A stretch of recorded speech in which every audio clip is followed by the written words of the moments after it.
wasn't expecting quite so many. If you hear anything knocking, it's only my knees.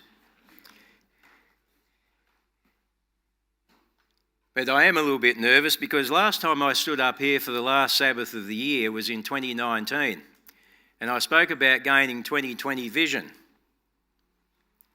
I didn't realise that we were going to have 2 years of lockdown from that point onwards, basically. So I hope that by me speaking today, we don't experience something similar next year.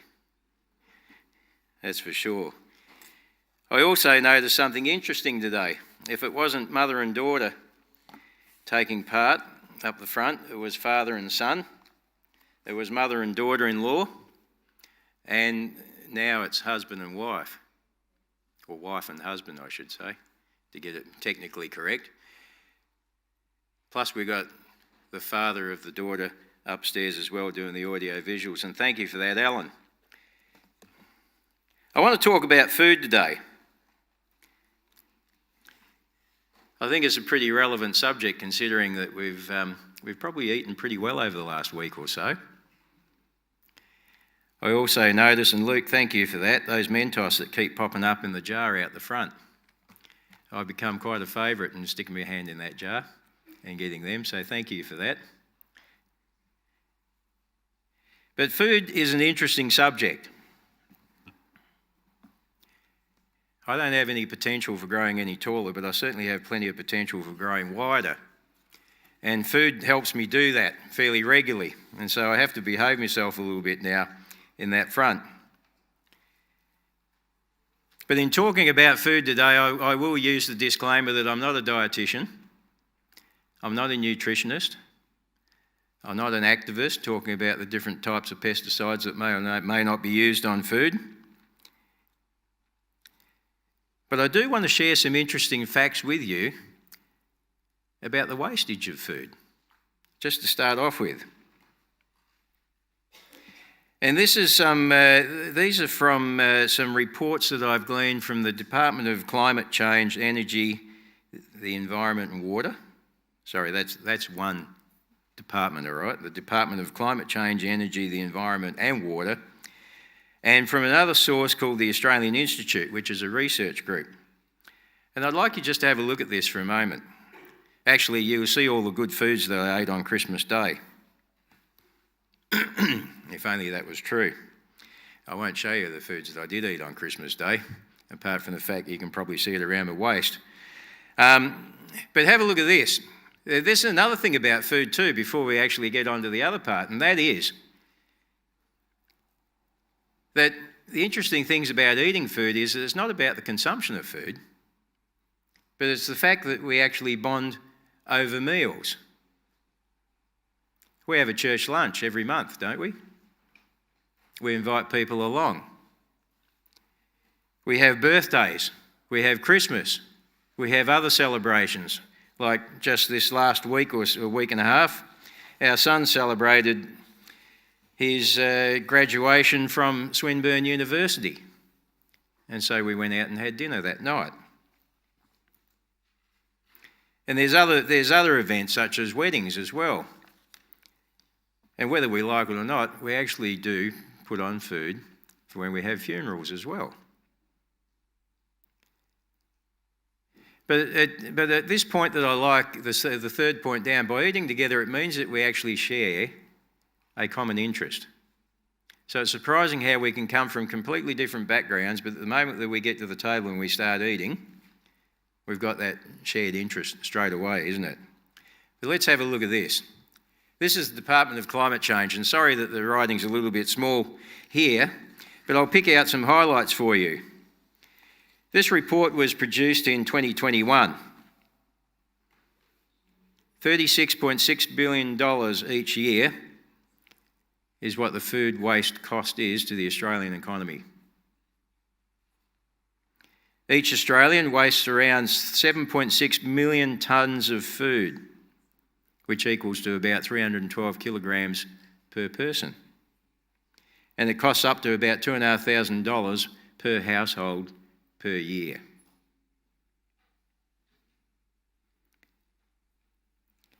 Australia uses around 2,600 gigalitres of water to grow food that is wasted.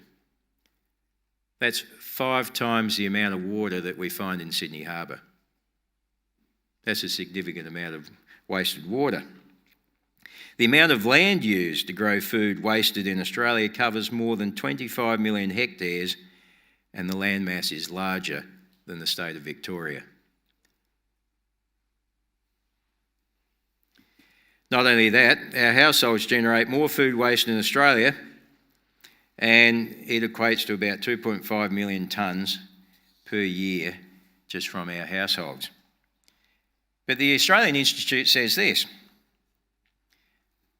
based on industry average profit margins, food retailers make around about $1.2 billion profit from food waste. You're probably like me asking the question, how's that come about? It says that research varies a lot on this, but between 10 and 63% of food waste is related to labelling. All right, around about 10% of food waste is related to the cosmetic standards that retailers, such as Coles and Woolies, place on the primary producers to make sure the carrots look just right, the apples look just right, the lettuces look just right. But Coles and Woolies, between the two of them, only account for about 70% of packaged grocery sales and 50% of fresh produce sales in Australia. That's a fairly significant amount. But this is a real interesting one. Who's looked at the use by and best before dates on products? All right, this is called planned obsolescence. You got to use by because it becomes unsafe to eat if you haven't used it by a particular date. Okay? Best before means this, that there may be a loss of quality from the product after a certain date. But you know, on research that was conducted only this last year by the Australian Institute, they found that in a survey sample, 51% of the respondents only were able to correctly identify the difference between a use-by date and a best before date.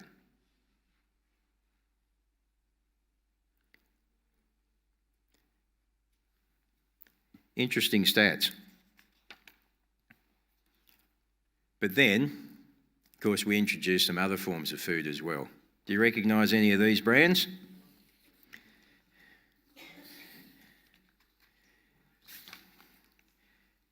Kentucky Fried Chicken, first introduced into Australia in 1968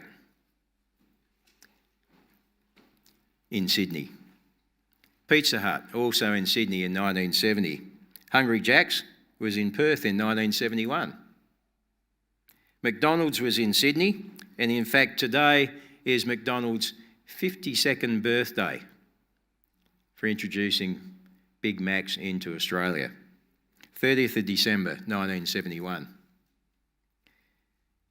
Red Rooster came to Perth in 1972, and in fact it was introduced, believe it or not, by fishermen, the Kalis brothers.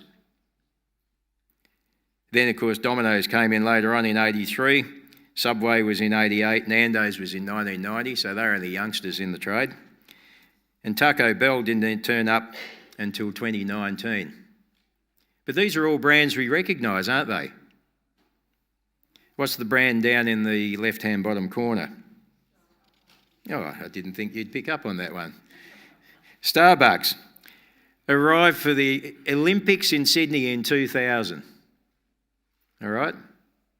Now, I don't know about you, but I don't ever recall prior to 2000 saying, oh, let's go out and have a coffee. Let's go out and have a coffee. But hasn't it become the trend now? Every opportunity, oh, we've got to go out and have a coffee.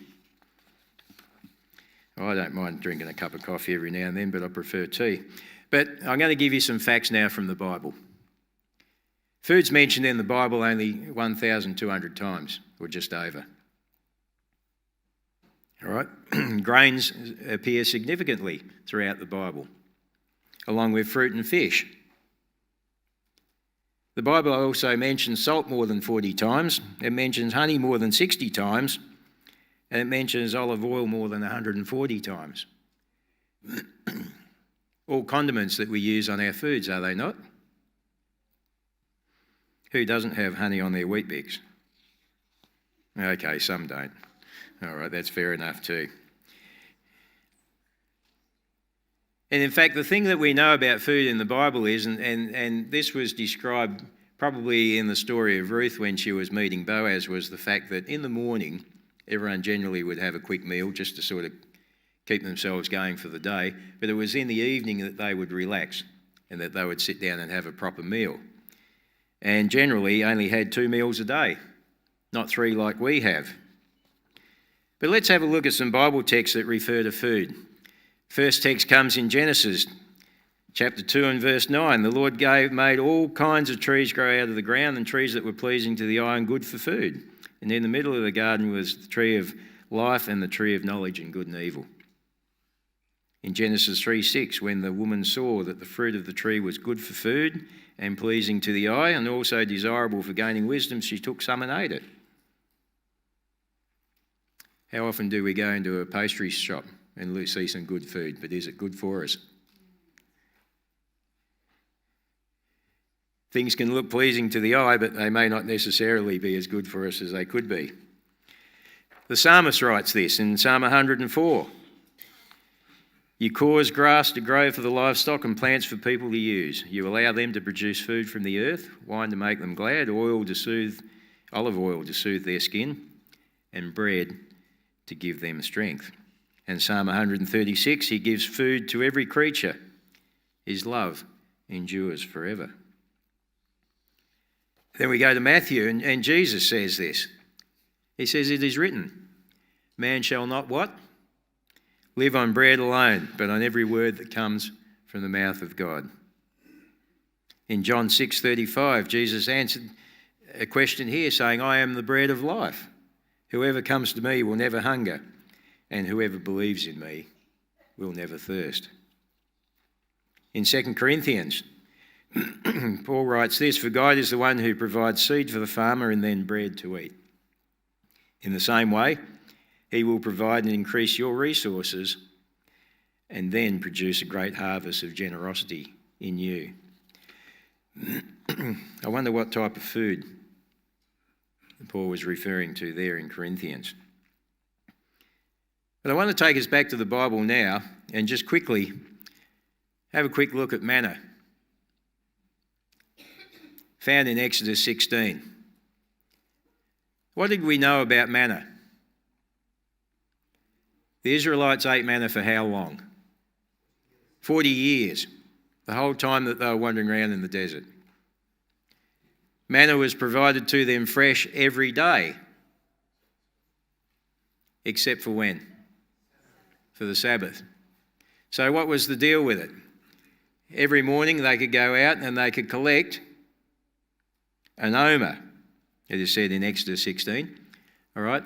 An omer for each person. Now, an omer was equivalent to, and depending again on where you look this up, but somewhere between 2.3 and 3.6 litres. So a significant amount of food, and that would be enough for one person for the entire day. And so regardless of the size of the family, Liz, whether you had 30 people around for Christmas lunch, you could pick up 30 omers. Okay? For those of us who had a few less for lunch, we could pick up whatever the number of omers were for those people each day.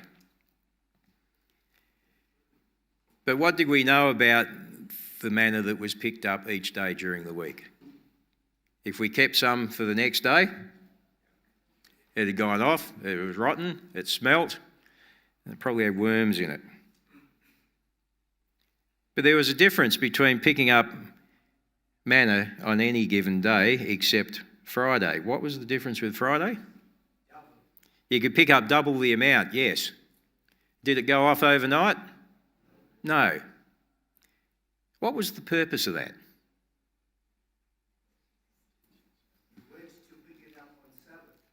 Okay, you weren't to pick it up on Sabbath. However, some of the Israelites, were told, still went out on Sabbath morning to go and look for manna, and there was none there.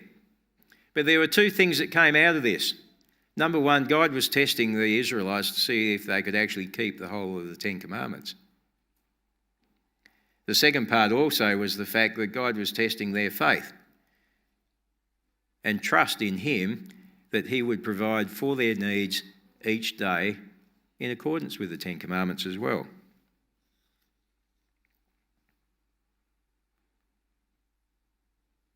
Here's another story. The widow of Zarephath. 1 Kings. Let's have a look at 1 Kings for this one. It's a short one, 1 Kings chapter 17 and verses 7 through to 16. And it starts off like this, and I'm reading from the NIV.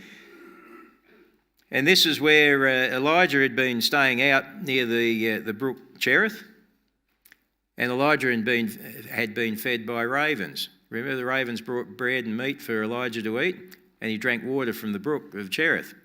Except now, the brook had dried up, a drought had taken place in the land. And so we pick it up in verse 7 where it says, "Sometime later the brook dried up because there had been no rain in the land. Then the word of the Lord came to him," Elijah, "Go at once to Zarephath of Sidon and stay there, and I have commanded a widow in that place to supply you with food." So he went to Zarephath, where he came to the town gate, and the widow was there gathering sticks. He called to her and asked, "Would you bring me a little water in a jar so I may have a drink?" And as she was going to get it, he called, "And bring me, please, a piece of bread." "As surely as the Lord your God lives," she replied, "I don't have any bread. Only a handful of flour in a jar and a little oil in a jug. And I am gathering a few sticks to take home and make a meal for myself and my son, and that we may eat it and die." Elijah said to her, "Don't be afraid. Go home and do as you have said, but first make a small cake of bread for me from what you have and bring it to me, and then make something for yourself and your son." Verse 14, "For this is what the Lord, the God of Israel, says, the jar of flour will not be used up, and the jug of oil will not run dry until the day the Lord gives rain on the land."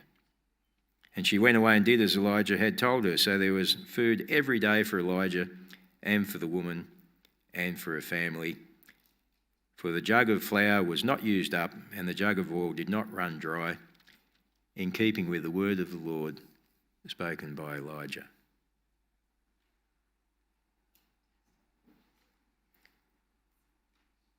The widow had faith. She had faith to believe that what Elijah said was true and that it was words from God, and therefore she had faith in God and trusted Elijah in that respect. But what about the feeding of the 5,000?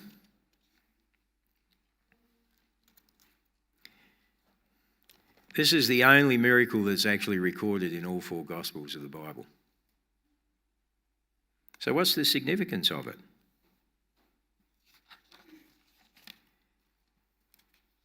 Jesus had been walking along, noticed a people gathering, and we're told that they were actually gathering near a Jewish Passover feast. But there's a couple of things that we know about this story. Number one is that the little boy that had that small amount of food that Andrew identified had 5 little barley loaves and some fish. Now, barley was much less expensive than wheat, and in fact, it was thought of as cheap bread for the poor only. And in fact, some have described it as inferior food for irrational animals and men in unhappy circumstances. They were the only ones that would eat barley. You're either poor or you were in an unhappy circumstance. And in fact, the Jewish commentary that I read this last week suggested that lentils are good for humans and barley for animals. Not very complimentary. But we do know that the feeding of the 5,000 wasn't actually just 5,000 people, because they only counted the men in those days. So we can anticipate that there was possibly in excess of 10,000 people that Jesus fed on that day from 5 loaves and 2 small fish. But what else do we know about this feeding of the 5,000? Jesus instructed the disciples to do what afterwards? To actually go around and collect all the fragments that were left over. How many baskets were collected? 12.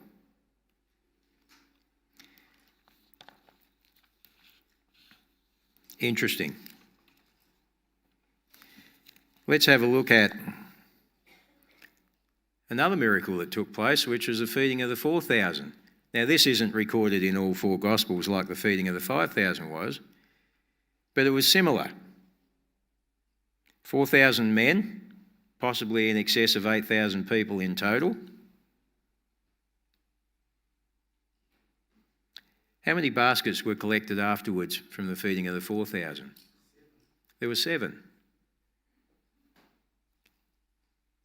So what's the significance of the collection of the baskets of food that was left over? Firstly, with the 5,000, the 12 baskets left over actually represented the 12 tribes of Israel. And you heard me mention earlier on that it was near a Jewish Passover feast, which meant that where Jesus fed the 5,000 people was in Jewish territory.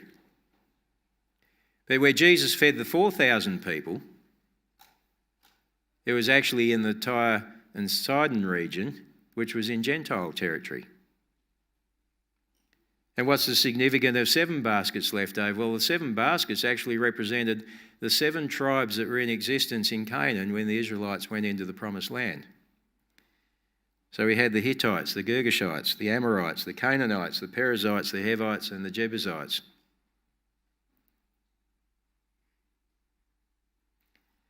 But why did Jesus ask the disciples in both instances to collect the leftovers?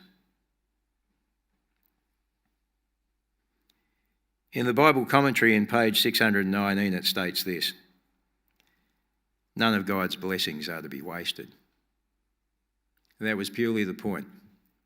While the people were there, while the people were sitting with Jesus, they could eat as much as they wanted from the baskets of food that was there. But Jesus didn't want any of that food to be wasted. He didn't want any of that blessing to be wasted whatsoever. And hence the reason he asked the disciples to actually pick up the fragments that were left over that hadn't been eaten. It wasn't like people would say, oh yeah, I'll have as much as I want, and they just leave it on the ground and say, I'll come back for that later. That's not how Jesus dishes out blessings to us, is it?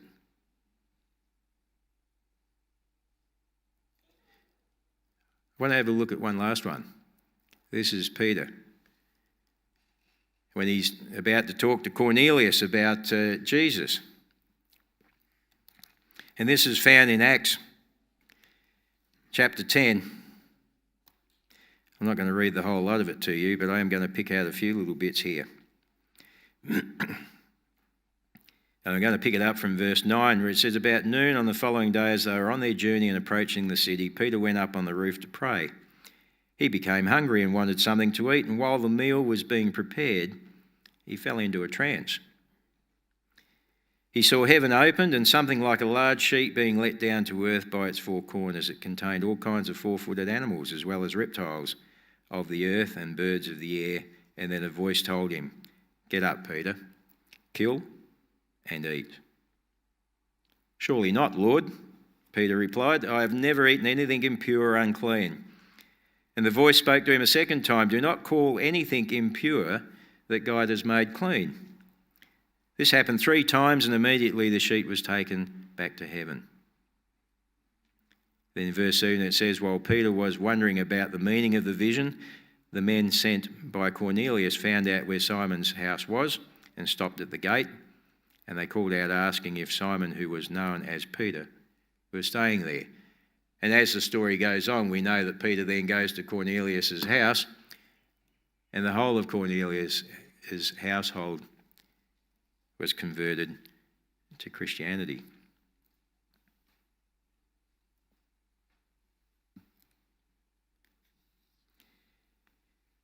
Peter was emphatic, though, that he was not going to kill and eat. Why was that? Because Peter, being a Jew, had lived by the rules of the clean and the unclean meats all of his life. But what he hadn't learned was the distinction between Jew and Gentile, and the fact that that was done away with in Christ.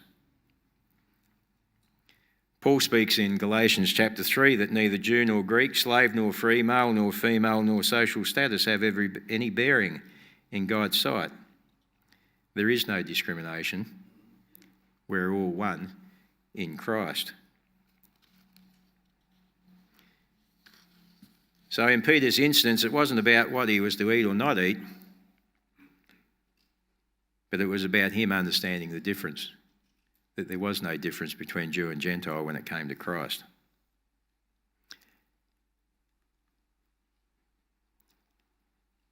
In John chapter 21, we read the story about Jesus meeting the disciples after his resurrection. All right, this is the third time that Jesus has appeared to the disciples. Disciples had been out all night. They were disappointed about life in general, but they were particularly disappointed because they'd been fishing all night and caught nothing. They did see someone standing on the bank, but they actually didn't recognise Jesus at that stage. It wasn't until they came closer that Jesus called out to them and asked them if they'd caught anything. But when the disciples got to the bank, Jesus already had a meal prepared. He already had fish cooking over the coals. He already had some small loaves of bread that had been baked as well. But the disciples didn't ask Jesus where the food had come from. They were just happy to see him again and to sit down and eat with him.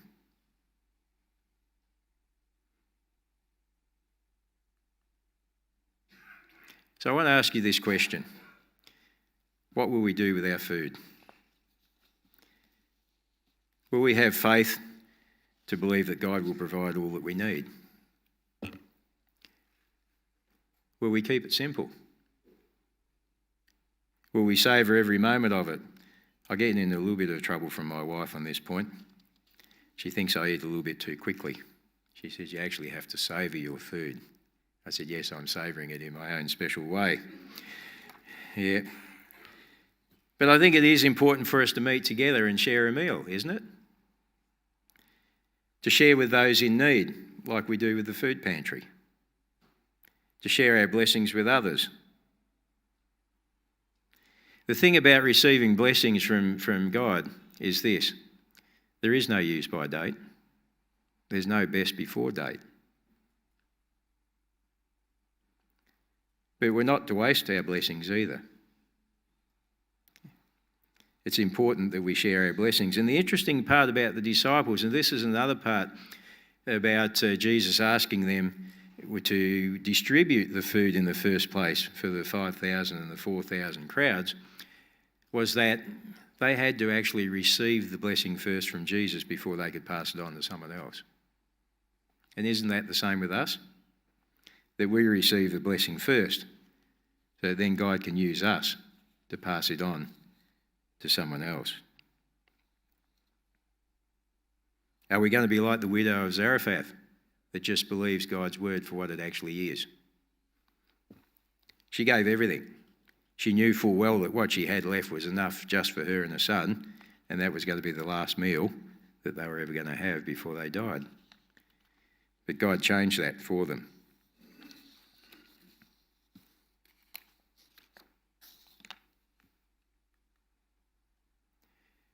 Do not work for food that spoils, but for food that endures to eternal life, which the Son of Man will give you.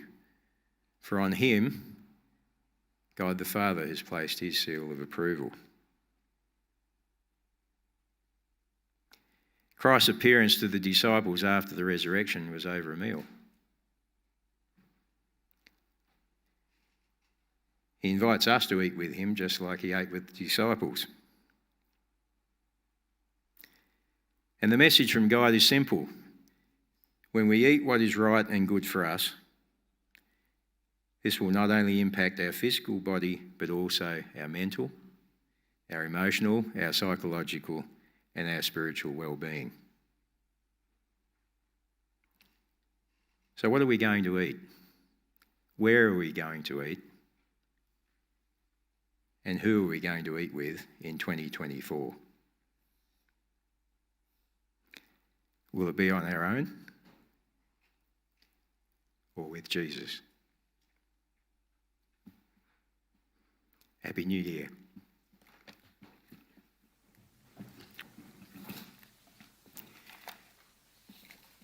As everyone comes up now,